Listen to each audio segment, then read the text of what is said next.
The highway was quiet that night, too quiet. The roar of engines broke the stillness as 6 bikers thundered down the empty road, leather jackets glinting under the dim streetlights. They called themselves the Iron Wolves, a rough, intimidating group, but under the tattoos and steel were men who'd all seen too much of life's cruelty. Their leader, Jack "Bear" Harlow, rode in front, a former Marine with eyes that had seen war and a heart that still carried it. He wasn't expecting to stop for anything that night. But fate had other plans. As they passed an old bridge, Bear caught sight of something, a figure standing on the railing, barefoot, trembling. A young woman. He hit the brakes so hard the tires screamed. The others followed suit, dust rising behind them. "Hey," he yelled, running toward her. "What are you doing?" The woman turned. Her face was pale, streaked with tears. "Please," she whispered hoarsely. "Don't come closer. Just end it fast." Bear froze. Those words, "end it fast," sent a chill through every man standing there. "Listen," he said gently, raising his hands. "We're not here to hurt you." But she didn't seem to hear him. Her lips trembled as she looked down at the dark river below. "No one's coming for me," she said. "No one ever does." Bear took a slow step forward. "What's your name?" "Emily," she said after a pause. "Emily Carter." "Emily," he said softly, "you don't know us, but you need to trust me right now. Step down. We can talk." Her shoulders shook. "There's nothing to talk about. He took everything. My baby, my home, my life." The bikers exchanged looks, anger, sorrow, helplessness. Bear inched closer until he could reach her hand. Then, just as she started to pull away, her knees buckled. He lunged forward and caught her.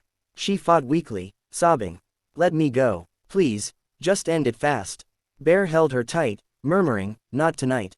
Not while I'm here." She was shivering violently. One of the bikers, a big guy named Tex, pulled off his jacket.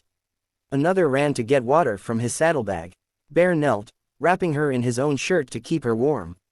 But when they pulled the shirt aside to check her arm, the men froze. Across her shoulder and back were bruises. Dozens of them, old and new, some shaped like belt marks, others like fists. Tex's jaw clenched. "Who did this to you?" Emily didn't answer. She just whispered, "He said no one would believe me. That I was nothing." Bear took a deep breath. "You're not nothing. You're alive. That's enough for tonight." They brought her back to their clubhouse, a converted garage outside the city. It wasn't much, but it was warm, safe, and filled with men who, for all their rough edges, still believed in protecting those who couldn't protect themselves. As Emily sat by the fire, wrapped in a blanket, Bear made a call to a friend, a local nurse who often helped them with charity rides. Within an hour, medical help arrived.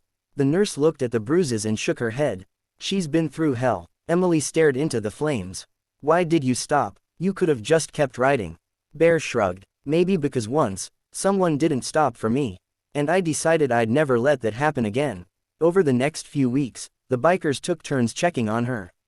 They helped her find a safe house, get therapy, and eventually, file charges against her abuser. For the first time in years, Emily began to heal. Then one day, she showed up at the clubhouse again, not in tears, but smiling. She had a small flyer in her hands. "What's that?" Bear asked. She handed it to him. "Community Benefit Ride for Domestic Violence Survivors." At the bottom, in small letters, "Organized by Emily Carter." Bear looked up, eyes soft. "You're leading this." She nodded. "You helped me find my strength again. Now I want to help others find theirs."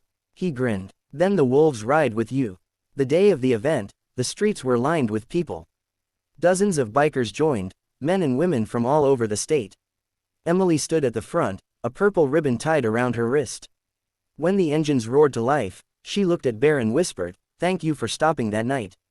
He smiled beneath his helmet. "Thank you for holding on."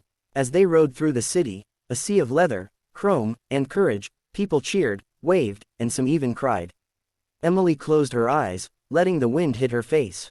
For the first time in a long time, she didn't feel broken. She felt free.